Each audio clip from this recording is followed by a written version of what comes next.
संसार में उसका औचित्य है। और प्रसन्नता कहां से प्राप्त होती है?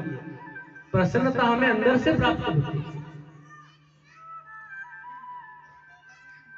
मान लो आप किसी को 100 रुपए दो और उससे कहो कि तू मुस्कुरा, प्रसन्न हो जा, तो वो मुस्कुराएगा नहीं, क्योंकि अंदर उसके दुख है। और अगर प्रसन्नता है, अंदर से वो प्रसन्न है, तो भले वो आप किसी भी हाल में उसको बिठा दो, लेकिन हर समय प्रसन्न रहना वो सीख जाता है। तो प्रसन्न रहना कौन सिखाता है? प्रसन्न रहना भगवान की कथा सिखाती है। जाही विधि राखे राम ताही विधि रही है, विधि का विधान जान हानि लाभ सही है, और सीताराम सीताराम सीताराम कहिए, और जाही विधि राखे राम ताही विधि।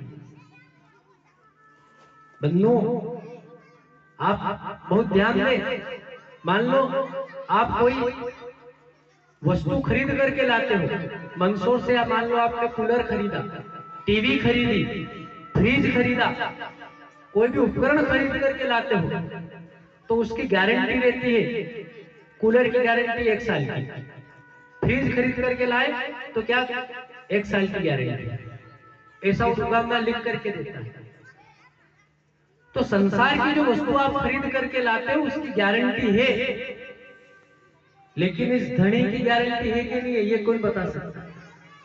इस मनुष्य रूपी शरीर की गारंटी है? वहां तो आप लिखा लोगे कि फलाने वस्तु ले रहे हैं, इसकी इतने साल की गारंटी। तो इस मनुष्य जीवन की गारंटी है कि नहीं है कि एक पल में क्या हो?